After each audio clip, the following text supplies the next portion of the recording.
اردو کور کے معزز دوستوں، میں ہوں ماجد ملک اور آپ تمام دیکھنے اور سننے والوں کو السلام علیکم۔ ناظرین گرامی، پاناما میں 2006 میں 200 کے قریب لوگوں نے کھانسی کی ایک دوا استعمال کی اور ان میں سے 40 لوگ ہلاک ہو گئے۔ حکومت نے تحقیقات کی، پتہ یہ چلا کہ دوا چین سے درآمد ہوئی تھی اور یہ مضر صحت تھی۔ حکومت نے چین کے سفیر کو طلب کر لیا۔ سفیر نے اپنی حکومت کو ای میل کر دی۔ چینی حکومت نے تفتیش شروع کی۔ ایک ہفتے میں صورتحال کھل کر سامنے آ گئی۔ معلوم ہوا کہ چین کی فوڈ اینڈ ڈرگ اتھارٹی میں زینگ زیانو نام کا ایک ڈائریکٹر تھا۔ یہ شخص کرپٹ تھا۔ اس نے 8 ادویات ساز کمپنیوں سے $8.5 لاکھ رشوت لی اور 2 درجن ادویات کی منظوری دے دی۔ یہ دوا بھی ان ادویات میں شامل تھی۔ زینگ زیانو اس وقت تک ریٹائرڈ ہو چکا تھا۔ پولیس نے چھاپا مارا اور اسے گرفتار کر لیا۔ مزید تحقیقات ہوئی تو مزید انکشاف ہوا۔ کاؤ زین زونگ نام کا ایک اور ڈائریکٹر بھی اس مکروہ دھندے میں شامل تھا۔ وہ بھی غیر معیاری ادویات کی منظوری دیتا رہا۔ حکومت نے اسے بھی گرفتار کر لیا۔ یہ ملزمان 2 ہفتوں میں مجرم ثابت ہو گئے۔ حکومت نے کیس عدالت میں پیش کر دیا۔ عدالت نے مئی 2007 میں زینگ اور جولائی 2007 میں کاؤ کو سزائے موت سنا دی۔ زینگ نے سزا کے خلاف اپیل دائر کر دی۔ زینگ کا کہنا تھا کہ میں اپنا جرم تسلیم کرتا ہوں، لیکن میری وجہ سے کوئی چینی شہری ہلاک نہیں ہوا۔ میرے خلاف کوئی چینی مدعی بھی موجود نہیں، لہٰذا میرے جرم کے مقابلے میں میری سزا زیادہ ہے۔ میرے ساتھ رعایت کی جائے۔ ناظرین گرامی، عدالت نے صرف 2 ہفتے میں اس کی اپیل نپٹا دی۔ جج نے اپنے فیصلے میں لکھا کہ یہ شخص نہ صرف انسانی جانوں کا قاتل ہے، بلکہ اس کی وجہ سے پوری دنیا میں چین کی بدنامی بھی ہوئی ہے۔ چنانچہ یہ درندہ صرف انسان رعایت کے قابل نہیں۔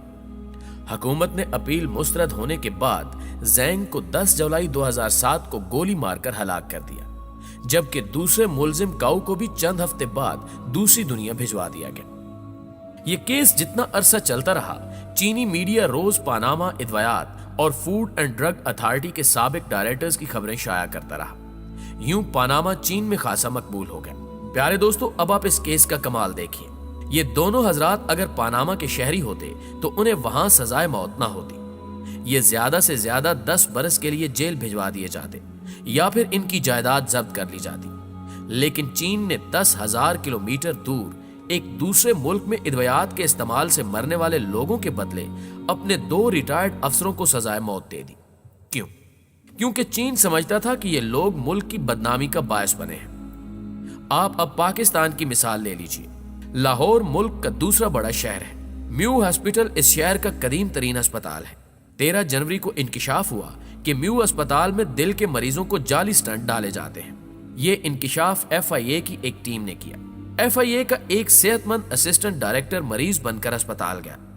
امراض قلب کے شعبے نے معائنہ کیا اور اسے دل کا مریض ڈکلیئر کر دیا۔ مریض کو سٹنٹ ڈلوانے کا مشورہ دیا گیا۔ اسسٹنٹ ڈائریکٹر میو اسپتال سے پرائیویٹ کلینک گیا۔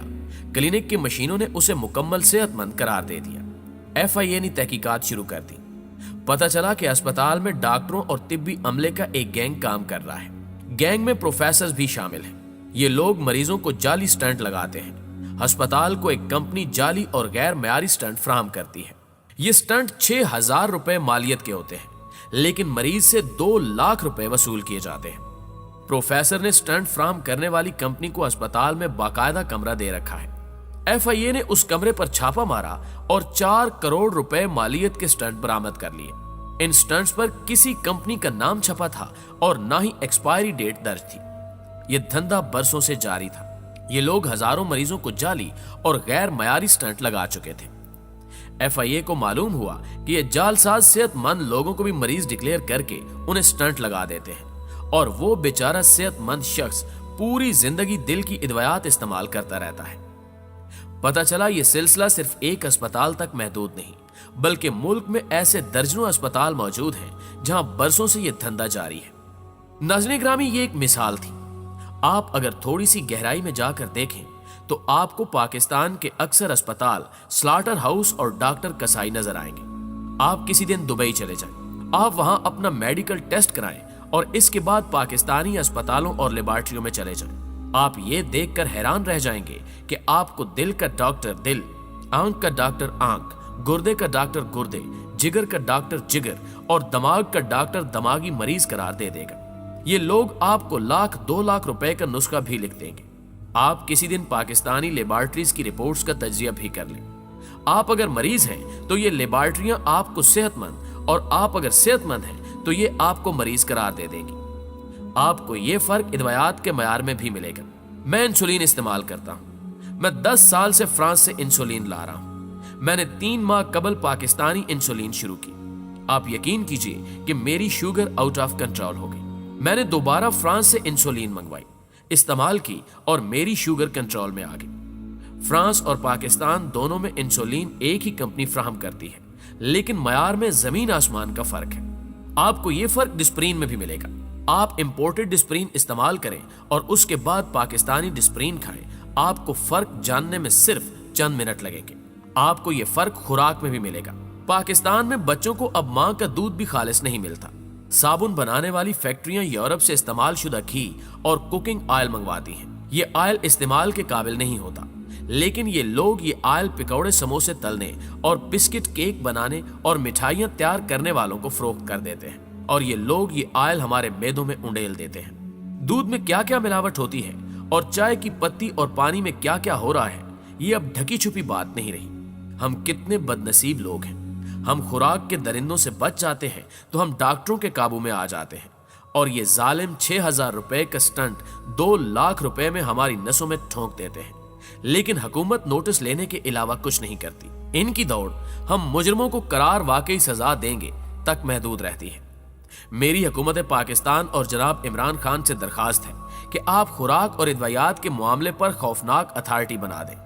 آپ اتھارٹی کو وسیع اختیارات دیں، کڑی سزائیں طے کریں، اور ملک میں جو بھی شخص خوراک اور ادویات میں ملاوٹ کا مرتکب پایا جائے، یہ مریض کو جعلی سٹنٹ لگائے یا یہ غلط رپورٹ جاری کرے، اسے عبرتناک سزا دی جائے، اسے خوفناک مثال بنا دیا جائے۔ آپ یقین کیجئے کہ چین نے اب تک زینگ زیانو اور کاؤ زین زونگ جیسے صرف 10 لوگوں کو سزائے موت دی۔ چین میں اس کے بعد کسی نے دوا اور خوراک میں ملاوٹ کی جرات نہیں کی۔ چین میں 2007 کے بعد اب تک کسی اہلکار نے غلط دوا بھی رجسٹر نہیں کی۔ ہم بھی اگر اپنے لوگوں کو صحت مند دیکھنا چاہتے ہیں تو ہمیں بھی کبھی نہ کبھی یہ ضرور کرنا ہوگا، ورنہ دوسری صورت میں لوگ خوراک سے مرتے رہیں گے یا پھر ڈاکٹروں کے ہاتھوں ذبح ہوتے رہیں گے۔ جی تو معزز دوستو، آج کی ویڈیو میں بس اتنا ہی۔ مجھے ہمیشہ کی طرح آج بھی امید ہے کہ یہ ویڈیو نہ صرف آپ کو پسند آئی ہوگی بلکہ اس نے آپ کے رونگٹے بھی کھڑے کر دیے ہوں گے۔ آخر میں اللہ تعالیٰ سے حسب روایت دعا ہے کہ اللہ تعالیٰ ہم سب کو صحت کاملہ عطا فرمائے، آمین ثم آمین۔ اور اگر ویڈیو اچھی لگی ہے تو اسے لائک کرتے ہوئے اپنے دیگر تمام دوستوں کے ساتھ بھی شیئر ضرور کر دیجئے تاکہ وہ بھی ان قیمتی معلومات سے استفادہ کر سکیں۔ انشاءاللہ آپ سے ملاقات ہوگی اگلی معلوماتی ویڈیو میں۔ تب تک اپنا، اپنے ارد گرد کے لوگوں کا اور پیاروں کا ڈھیر سارا خیال رکھیے گا۔ اللہ نگہبان۔